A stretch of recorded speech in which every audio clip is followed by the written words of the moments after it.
পড়ছি অনিশ দাস উপর ভৌতিক গল্প নাইট গার্ড।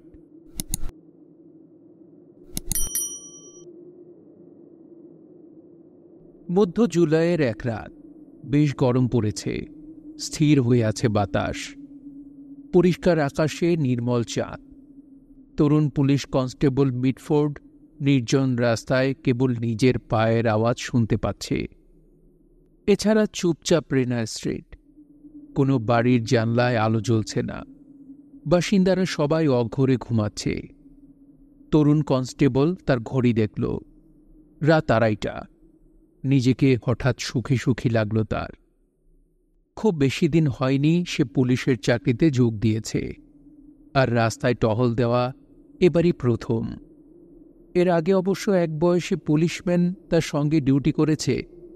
এখন পিসি মিডফোর্ডকে একাকী টহল দিতে পাঠানো হয়েছে। যাক, অবশেষে সে সত্যিকারের পুলিশম্যান হতে পারল। রাত বাজে 2:30। 3টার সময় তার থানায় গিয়ে রিপোর্ট করার কথা। এরপরে মিডফোর্ডের ডিউটি শেষ, সে বাড়ি যেতে পারবে। সত্যিকারের পুলিশম্যানের ভূমিকায় তার কাজ শেষ হতে চলেছে আধ ঘন্টার মধ্যে। ধীরে ধীরে হাঁটছে মিডফোর্ড, সতর্ক নজর বুলাচ্ছে রাস্তায়। নিজের চোখ জোড়া ব্যবহার করার ট্রেনিং দেয়া হয়েছে তাকে।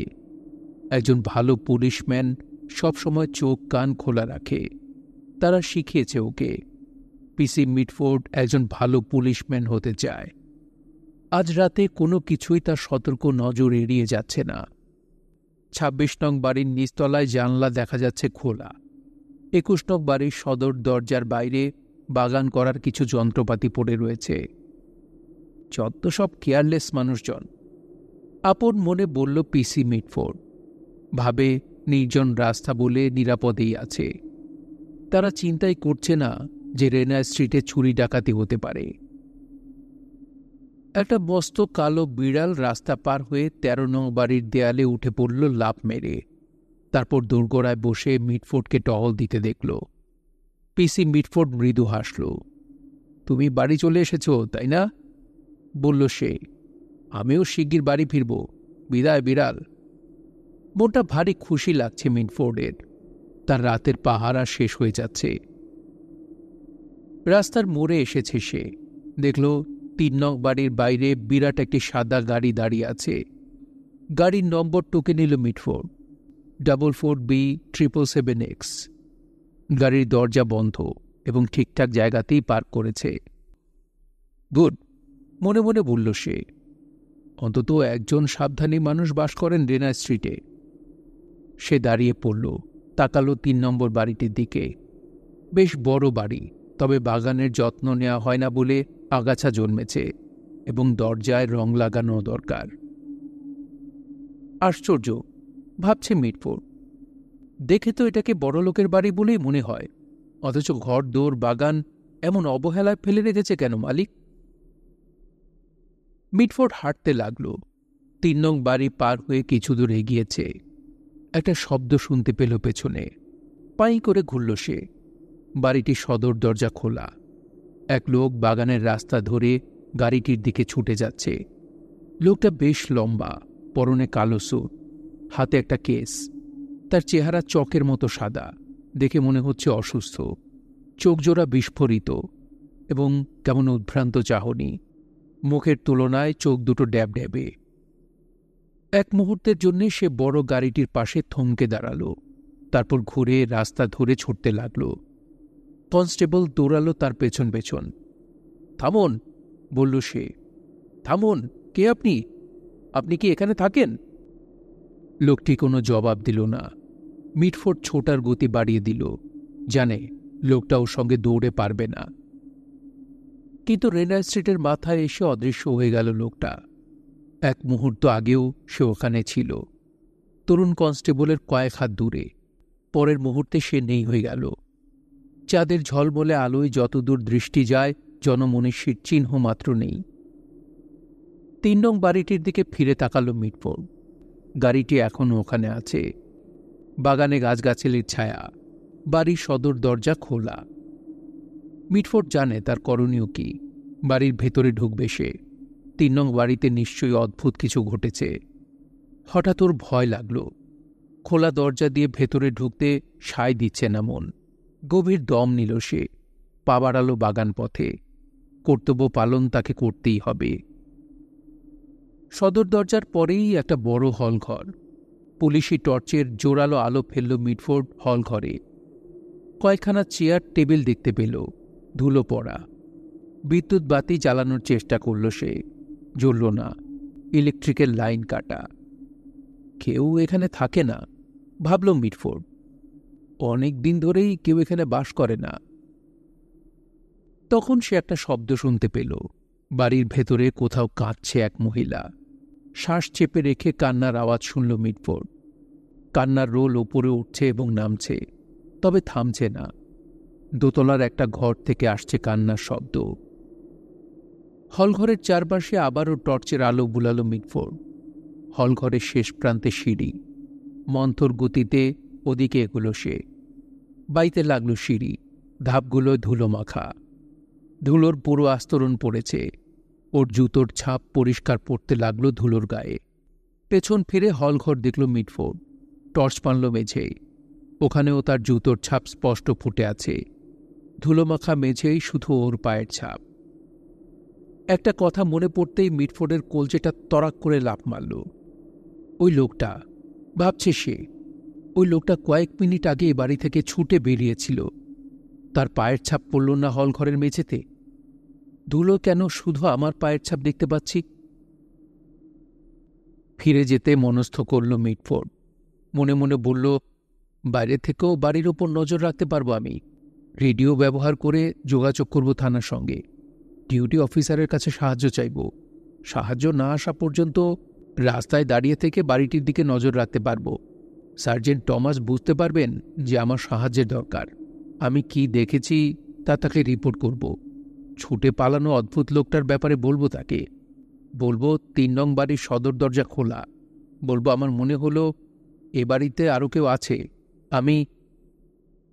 তবে সে চলে যেতে পারল না। মহিলার কান্না হঠাৎই থেমে গেছে। দোতলার বেডরুম থেকে ভয়ঙ্কর একটা চিৎকার ভেসে এলো। না না, প্লিজ না, Jonathan, please, John, please, please.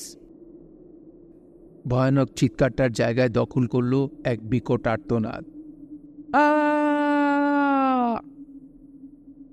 পিসি মিডফোর্ড ভালোই ট্রেনিং পেয়েছে। সার্জেন্ট টমাস তাকে ভালো ট্রেনিং দিয়েছেন। তিনি শিখিয়েছেন বিপদ দেখলে কোনো পুলিশম্যানের উচিত নয় সেখান থেকে ছুটে পালানো। মিডফোর্ড জানে তার করণীয় কি। বিকট চিৎকারটি ছিল সাহায্যের জন্য আকুল আর্তনাদ। কয়েক লাফে সিঁড়ি টপকাল কনস্টেবল। বেডরুমের দরজা বন্ধ। সে জোরে লাথি কষালো দরজায়। 1 বার, 2 বার, 3 বার। ছড়াং করে খুলে গেল কপাট। বেগে ভেতরে ঢুকল মিডফোর্ড। কামরার সর্বত্র দ্রুত বুলাল টর্চের আলো।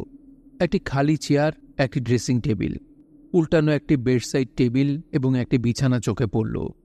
বিছানায় স্কুপ হয়ে আছে বেডক্লথ। মিডফোর্ড ধীর পায়ে হেঁটে গেল ওদিকে। হয়তো কেউ ভারী বেডক্লথের স্কুপের নিচে ঘাপটি মেরে আছে। ডান হাত থেকে বাম হাতে টর্চ নিল মিডফোর্ড। বিছানার উপর ফেলে রাখল আলো। তারপর বেডক্লথগুলো টান মেরে সরিয়ে ফেলল। এক মহিলার লাশ তাকিয়ে আছে মিডফোর্ডের দিকে। মহিলার খোলা মুখ দিয়ে বেরিয়ে আছে কালো কুচকুচে জিভ। টর্চের আলোয় দেখা যাচ্ছে মহিলার হলুদ রঙের চামড়া থেকে বিশ্রী গা গোলানো একটা গন্ধ আসছে। মাই গড, চেঁচিয়ে উঠল মিডফোর্ড। আমার প্রথম রাতের পেট্রোলের দিনই হত্যাকাণ্ড, আর আমি কিনা খুনিকে পাকড়াও করতে গিয়েও ব্যর্থ হলাম। বেডক্লথ দিয়ে বিভৎস চেহারার মরা মুখটা ঢেকে দিল সে। বেডরুমের দরজা বন্ধ করে সিঁড়ি বেয়ে নেমে এলো মিডফোর্ড। 3 নম্বর বাড়ির বাইরে এসে রেডিওতে ডিউটি অফিসারের সঙ্গে যোগাযোগ করল সে। পিসি মিডফোর্ড বলছি, সার্জেন্ট। আমি রেনার স্ট্রিটে 3 নং বাড়ির সামনে রয়েছি। এখানে একটি মার্ডার হয়েছে। আমি নিশ্চিত এটি একটি হত্যাকাণ্ড। আমি খুনিকে দেখেছি, তবে ধরতে পারিনি। প্রায় 6 ফুট লম্বা, 60-এর কাছাকাছি বয়স। পরনে ছিল কালো স্যুট, হাতে ছোট একটি ডাক্তারি ব্যাগ।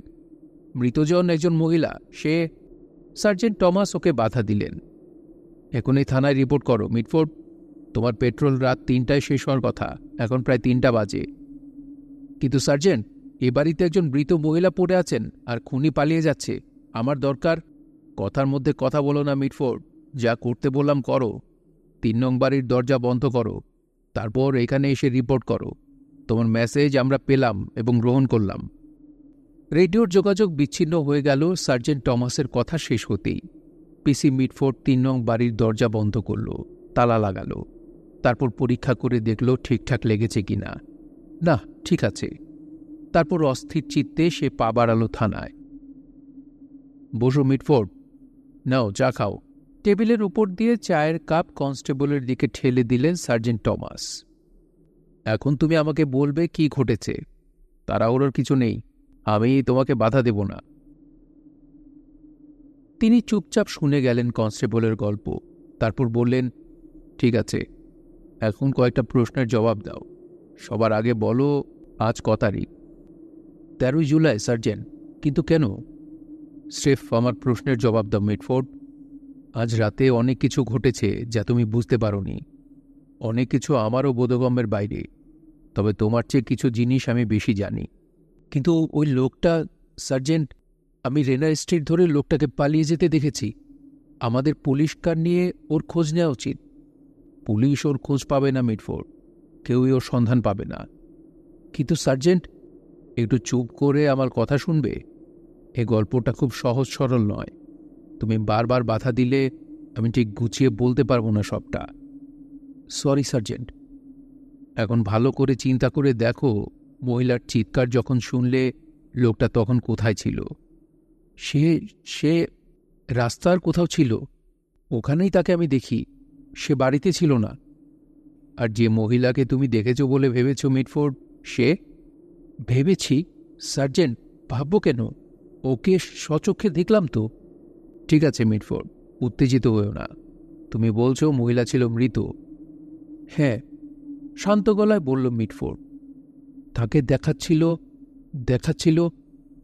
আমি তাকে দেখে ভয় পেয়ে যাই সার্জেন্ট। তার জিভ বার হয়েছিল, আর ওই বিকট গন্ধ। হ্যাঁ, আমি জানি, বলেছ তো তুমি। সে কতক্ষণ আগে মারা গেছে বলে তোমার ধারণা? তরুণ পুলিশ কনস্টেবল জবাব দিল না। সে 2 হাত দিয়ে মুখ ঢাকল। বলো মিটফোর্ড, তোমার নিশ্চয় কোনো ধারণা আছে। তুমি যখন তাকে দেখলে, সে কি ওই সময় মারা গিয়েছিল? রাস্তায় যে লোকটাকে তুমি দেখেছ, সে কি ঠিক ওই সময় মহিলাকে হত্যা করেছিল? না সার্জেন্ট। মিটফোর্ড আবার শিরদাঁড়া খাড়া করল চেয়ারে। না, মহিলা তখন মারা যায়নি। আর আমি মহিলাকে দেখার আগেও লোকটা তাকে হত্যা করেনি। তুমি কি করে জানো? কারণ মহিলা যখন কাঁদছিল আর চিৎকার করছিল, তখন সে ওই বাড়িতে ছিল না। আর ওই, মাই গড, মহিলা তো মারা গেছে বহুদিন আগে। আমি যে জিনিসটা দেখেছি। ঠিক আছে মিটফোর্ড, ঠিক আছে। আজ রাতটা তোমার খুব খারাপ গেছে, তবু বাকি ঘটনা তোমার জানা থাকা উচিত। রেনা স্ট্রিটে তুমি যে লোককে দেখেছ, সেও বহু বছর আগে মারা গেছে। না, প্রশ্ন করো না। আমি সব কিছুর ব্যাখ্যা দিতে পারবো না। আমি শুধু তোমাকে যা ঘটেছে তাই বলতে পারবো। তুমি প্রথম পুলিশম্যান নও যে ঘটনা দেখেছ। আজকের এই দিনে আগেও এমনটি ঘটেছে। শুনে কিছু বোধগম্য হলো? মাথা ঝাঁকালো মিটফোর্ড। অন্তত বুঝতে পারলাম আমি পাগল হয়ে যাইনি সার্জেন্ট। অন্যান্য পুলিশরাও যদি একই ঘটনা দেখে থাকে। দেখেছে। এখন শোনো, জনৈক ডাক্তার জনাথন টেনিসন এবং তার স্ত্রী রেনা স্ট্রিটের 3 নম্বর বাড়িতে বাস করতেন। ডাক্তার হিসেবে সুখ্যাতি ছিল তার। সবাই তাকে পছন্দ করত। তবে তার স্ত্রী ছিল খুবই ঝগড়াটে স্বভাবের আর প্রচুর মদ খেত। মাতাল হয়ে প্রায়ই ডাক্তারের গায়ে হাত তুলত। একবার সে বাড়িতে আগুন লাগিয়ে দেওয়ার চেষ্টাও করে। এক গভীর রাতে ডাক্তার এক অসুস্থ লোককে দেখে বাড়ি ফিরছিলেন। মহিলা মদ খেয়ে মাতাল হয়ে পড়েছিল। সে কান্নাকাটি করছিল, চিৎকার চেঁচামেচি করছিল। ডাক্তার ছিলেন বেজায় ক্লান্ত এবং রোগীকে নিয়ে উদ্বিগ্ন। স্ত্রীর মাতলামি তাকে ক্রুদ্ধ হিংস্র করে তোলে। তিনি মোটেই হিংস্র স্বভাবের ছিলেন না মিটফোর্ড, কিন্তু সেবার তিনি খুবই ভায়োলেন্ট হয়ে ওঠেন। মহিলা বিছানায় শুয়ে তার স্বামীকে অশ্রাব্য ভাষায় গালিগালাজ করছিল। সহ্য করতে না পেরে ডাক্তার তার গলা টিপে ধরেন। শ্বাসরোধ হয়ে মারা যায় মহিলা। স্ত্রীকে মেরে ফেলেছেন বুঝতে পেরে উন্মাদের মতো বাড়ি ছেড়ে পালিয়ে যান ডাক্তার। দুজনেই কিছুক্ষণ নীরব রইল। ডাক্তারের কি হলো সার্জেন্ট? অবশেষে নীরবতা ভঙ্গ হল মিডফোর্ডের প্রশ্নে। তিনি পাগলের মতো ছুটছিলেন। দৌড়াতে দৌড়াতে লন্ডন রোডে চলে আসেন। রাস্তা পার হওয়ার চেষ্টা করেন, কিন্তু পড়ে যান গাড়ি ঘোড়ার মাঝখানে। একটি ভারী লরি তাকে চাপা দেয়।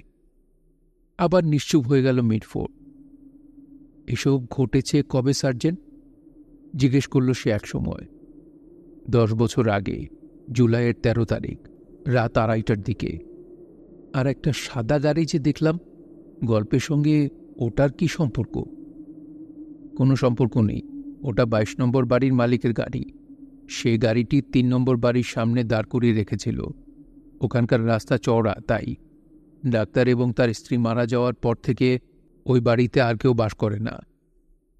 চুপ করে গেলেন সার্জেন্ট টমাস। তারপর বললেন, তুমি ডিউটি বুকে তোমার রিপোর্ট লিখে যাও মিডফোর্ড। তারপর বাড়ি যাও, তোমাকে খুব ক্লান্ত লাগছে। একটি কলম নিল মিডফোর্ড। 3 নম্বর বাড়িতে যা দেখেছি তা নিয়ে কি রিপোর্ট লিখব সার্জেন্ট? না, বললেন সার্জেন্ট টমাস, ও নিয়ে তোমাকে কিছু লিখতে হবে না।